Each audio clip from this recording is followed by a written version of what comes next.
And the Navajo Nation has been one of the hardest hit communities in the entire country. And tonight, they're celebrating a small victory, seeing a flattening in the curve when it comes to new cases and deaths reported on tribal land. ABC 15's Sonu Wasu caught up with Navajo Nation President Jonathan Nez, who says it has taken a lot of sacrifice to get to this point.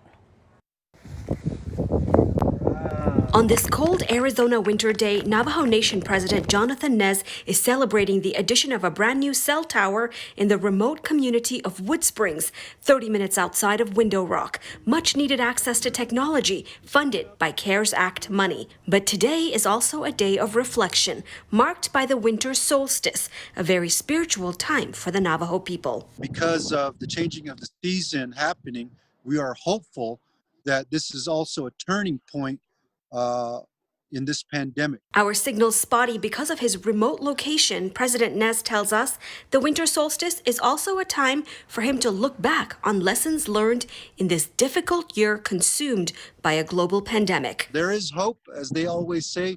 There's some light at the end of the tunnel. The numbers on the Navajo Nation's COVID-19 dashboard show more than 21,000 cases and 748 deaths since the pandemic began. While sobering, President Nez tells me it's a good sign showing the curve is flattening. All of the strict measures and sacrifices his community has made working. This includes a mask mandate, stricter hygiene measures, and the toughest one of all for so many families, mandatory lockdowns. Debbie Nez Manuel, who has family on the Navajo Nation, has really felt the impact of this lockdown. I've personally lost 6 family members. I've lost some on my mother's side and some on my father's side. Not being able to be there in person to mourn the losses with those she loves. She tells me she's tried to stay strong, but it finally became too much. She recently broke down. I sat there and I just sobbed.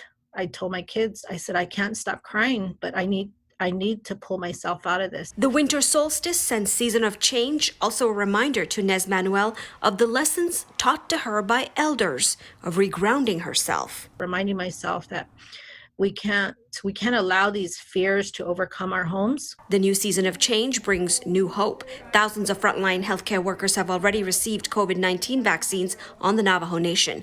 Now, a new shipment of 8,000 Moderna vaccines being unpacked. President Nez, who will be getting those 8,000 new doses that are coming in? Is it open to the general public now?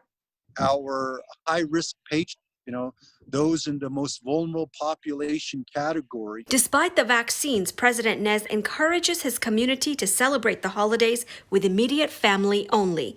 He tells ABC 15 they will be re-evaluating the lockdowns soon, but right now they're focused on what is working. I wish other leaders throughout this country would do the same. Maybe they would see a flattening of the curve and maybe a reduction of the numbers. Also focused on going into the new year even stronger with lessons learned from one of the toughest years in recent history. Sonu Wasu, ABC 15, Arizona.